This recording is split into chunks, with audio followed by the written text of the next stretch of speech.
you will witness dazzling speakers present their very best ideas right here at this stage. I assure you that today's event will be unforgettable. I assure you that the event will be full of exuberance and brilliance.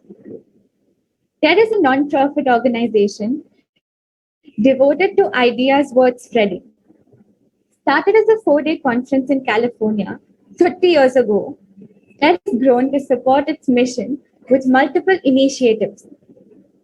The 2 annual TED conferences invite the world's leading thinkers and doers to speak for 18 minutes or less. Many of these talks are then made available free at TED.com. In the spirit of ideas worth spreading, TED has created a program called TedX. TedX is a program of local, self-organized events that bring people together to share a TED-like experience. Our event is called TEDx Youth at RBKIA, where X refers to the independently organized TED event. At our event, TEDx Youth at RBKIA, live speakers will combine to spark deep discussion. The TED conference provides general guidance for the TEDx program, but individual TEDx events, including ours, are self-organized.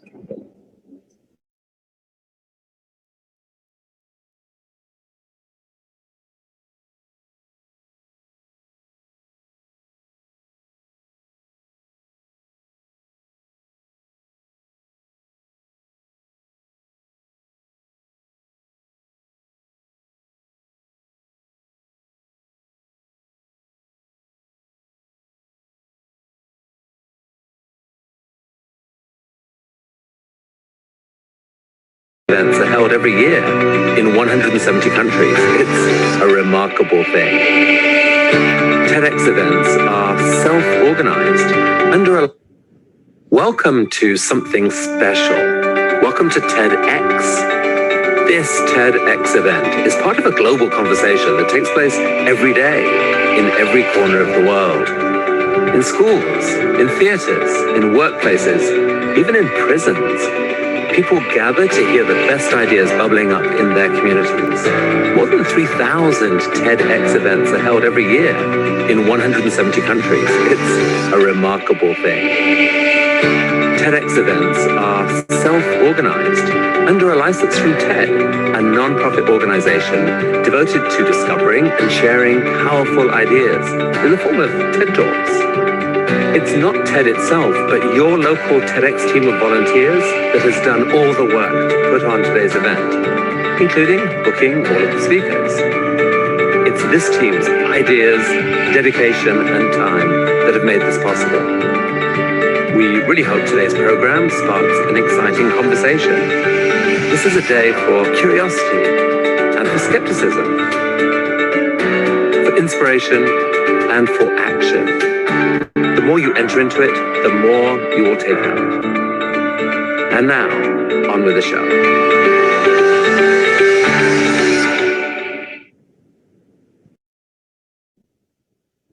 TEDx Youth at RBKIA provides a platform to bring into the limelight the significant things that we're neglecting on a daily basis.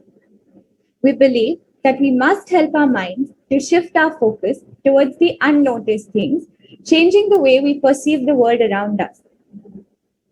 This TEDx event at RBKIA hopes to spark new, unique ideas and inspiring thoughts. Assisting this desire, TEDx Youth at RBKIA is proud to present to you Observing the Unnoticed.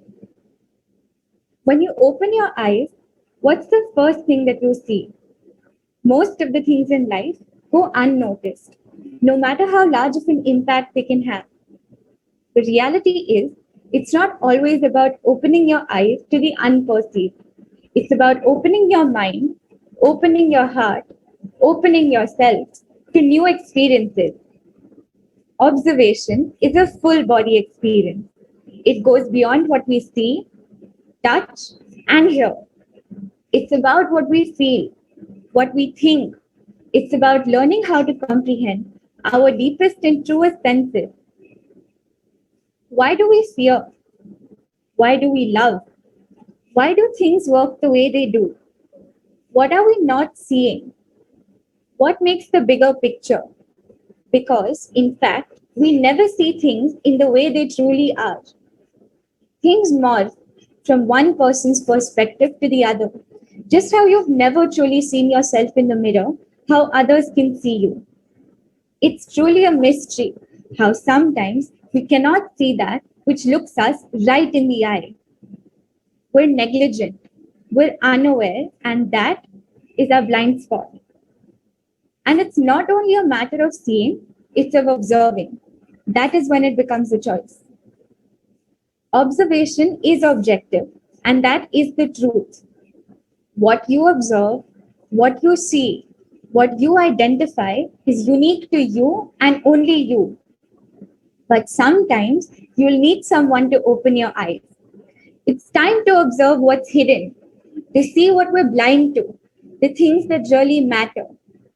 Together, let's rethink the ties that connect our world and mold a new vision. May this first edition of TEDx Youth at RBKIA be the beacon of many more highly successful editions in the future. At RBKIA, we're fortunate to. Our next speaker is Cahir Jomraj. His talk will be exploring the grounds of our subconscious mind and lucid dreaming. Cahir Jomraj, a true inquirer, will tell you more about the world of dreaming. Good afternoon. I'd like to start off by talking about this semi-gelatinous 3-pounder in your head, which we call the brain. It is where you live inside your body. It's a spectacular result of hundreds of billions of brain cells that have thousands of connections each. So you basically have trillions of brain states that make you up. Now, the brain is what allows you to contemplate on undoubtedly crucial questions facing humans. Who are we? Where do we come from? And where are we headed? Your brain allows you to think of the expanse of the universe, predict the past and the future. It's also able to think of its own consciousness, memory, and even human skills, such as mathematics, music, and leadership. Now, consciousness has been in the realm of philosophy, religion, and spirituality, but it's an essential attribute of the human brain. Everyone here has had 3 different states of consciousness. 1, being awake. 2, while you're sleeping, and 3, when you're dreaming. Now, we do not have the facilities or the technology to tell you why we sleep. We are simply unaware.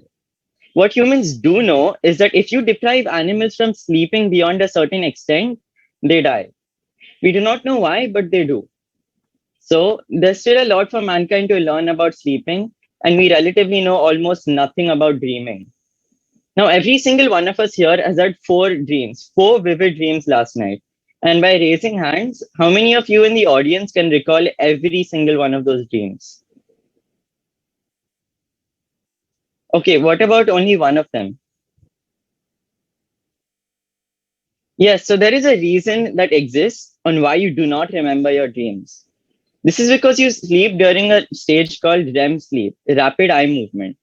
This is a time when your eyes begin to literally jiggle rapidly in all directions. And as soon as the jiggly movement stops, your brain is hardwired to forget the dream you just had. That is why you only remember your dream from the time when you just got out of it or around the REM phase. Another interesting fact is that we are completely paralyzed during each of those dreams. So if I were to poke you with a sewing needle in your muscles, it would be a complete flat line. That is the level of paralysis that you were under. Eventually, you recover from your paralysis. Mesopotamian kings from the 3rd millennium BCE kept track of and interpreted these dreams on slates called wax tablets. They were made of wood and then covered with a coating of wax. And around 1,000 years later, Egyptians wrote a specific book of dreams that captured over 100 common dreams and what they thought were their meanings. And since then, we have been striving to quench our thirst to understand dreams fully. However, humans have derived some fascinating theories over the years. Fast forward to the 1900s, now Sigmund Freud proposed that our dreams have further symbolic meanings, including nightmares. He said that dreams related to the fulfillment of conscious and subconscious wishes. Freud believed that analyzing the primitive thoughts, urges, and desires would reveal the unconscious content in your brain. This may be used to resolve many psychological issues. Sleep can be great to improve mental task performance. However, dreaming is much, much better. Researchers from Harvard Medical School in 2010 observed that test subjects were much better at finding their way out of a 3D maze if they dreamt of it before their second attempt. This helped the research signal that our minds display a certain memory process while we dream. Now, unconstrained by reality and the rules of conventional logic, in your dreams, your mind can create limitless scenarios to help you grasp problems and formulate solutions that you may not even consider while you're awake. It's the reason that sometimes the best solution for a problem is to sleep on it.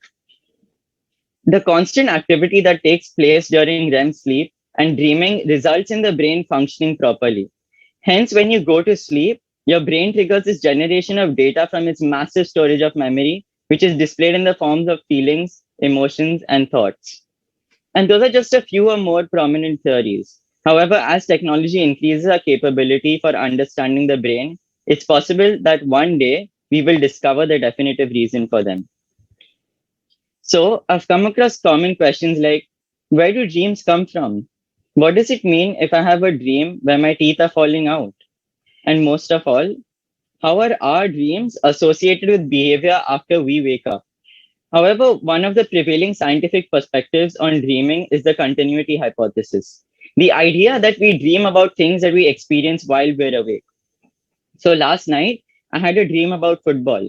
Guess what I was doing before I went to sleep? Watching the Champions League highlights. Now, on the other hand, allow me to ask you a question. How many of you have ever had a dream about someone that you know? All right. Now raise your hand if you were upset in real life because of something that someone did to you in your dream, or if you were that someone for another person. Have a look. As stated before, dreams may be a replay of memories from your database of information in your brain. This may be a symbolic representation of what you feel and think of at that moment. Water is theorized to symbolize many emotions. Different states of water have been said to mimic varied thoughts. For example, muddy water represents sorrow, tidal waves would represent being overwhelmed, and clean and clear water represents psychological and emotional clarity. Fire usually reduces to distress, anger, or hatred towards someone, while wind generally represents quick and spontaneous changes that you recently went through or are still in the process. It's not uncommon to dream of death, especially of a loved one. It's also not rare to interpret these dreams as communication from the dead. However, this might seem too surreal for the technology that we possess today. Although to dream of your own death isn't a premonition, but rather a reflection of how you're coming to realize that life as you know it is coming to an end. Adding that it's not unusual to dream about death during things like moving, the process of quitting smoking, or making a career change. Now, have you ever wanted to ice skate across a snowy, wintry sky, grabbing bits and pieces of gingerbread, similar to the flakes of the snow that landed on your tongue? What about overcoming a beast in a nightmare and hopping between mountaintops, pacing through walls and barriers, or understanding and reading minds? Have you ever ached to hold the hand of somebody you adored and lost? I'm pretty sure that most of you want to fulfill your dreams and fantasies. Maybe face your fears. I know that you long to control your dream and become that superhero you've always dreamt of being. This is where I want to show you how you can take the operative and lucid dream. It's the phenomenon of being aware that you are dreaming while you are asleep, claiming that the experience allows adventure, self discovery, and euphoric joy. Now, back then, when I was 7 years old, I had a recurring nightmare. I had a dream about this vast, barren wasteland, no trees, no buildings, no people.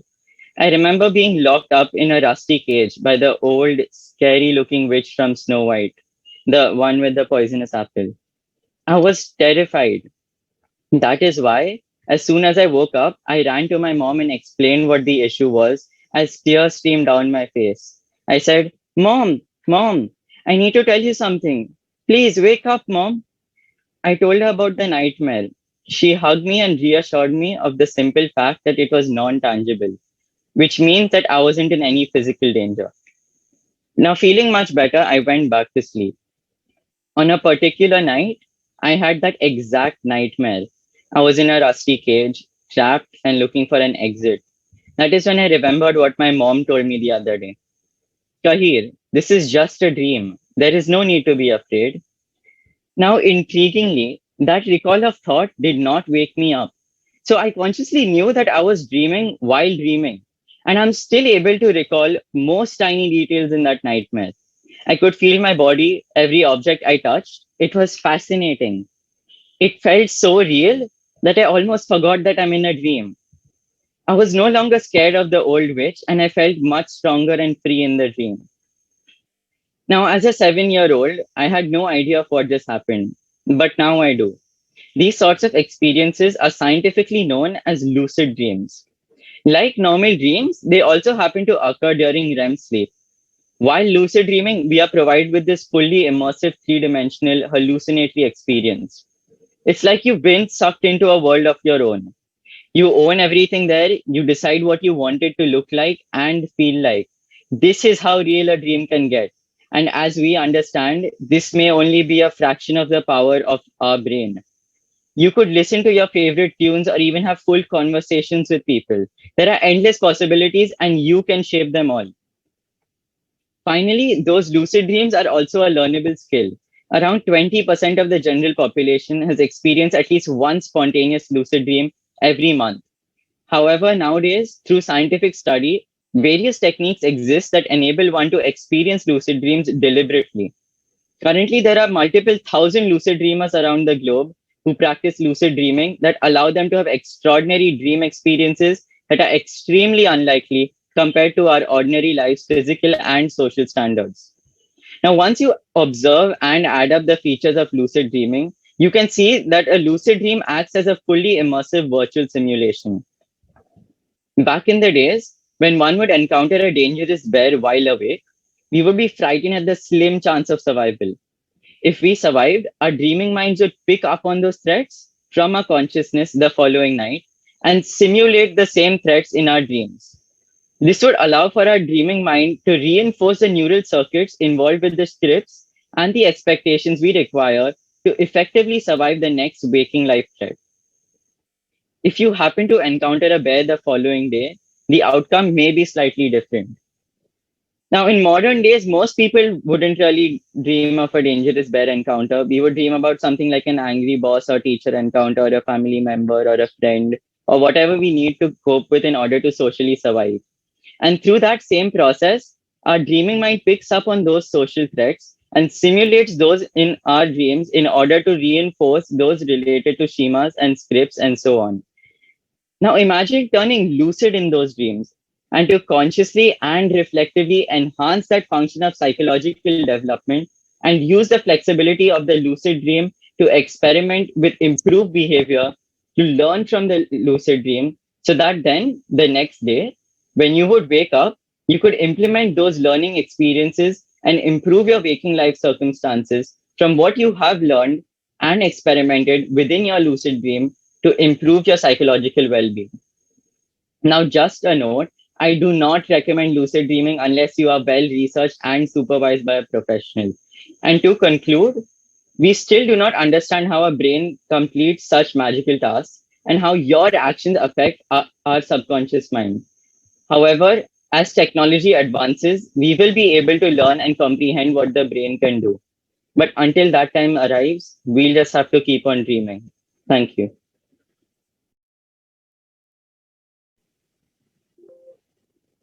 Thank you, Kahi, for such an enthralling talk about a subconscious mind and lucid dreaming.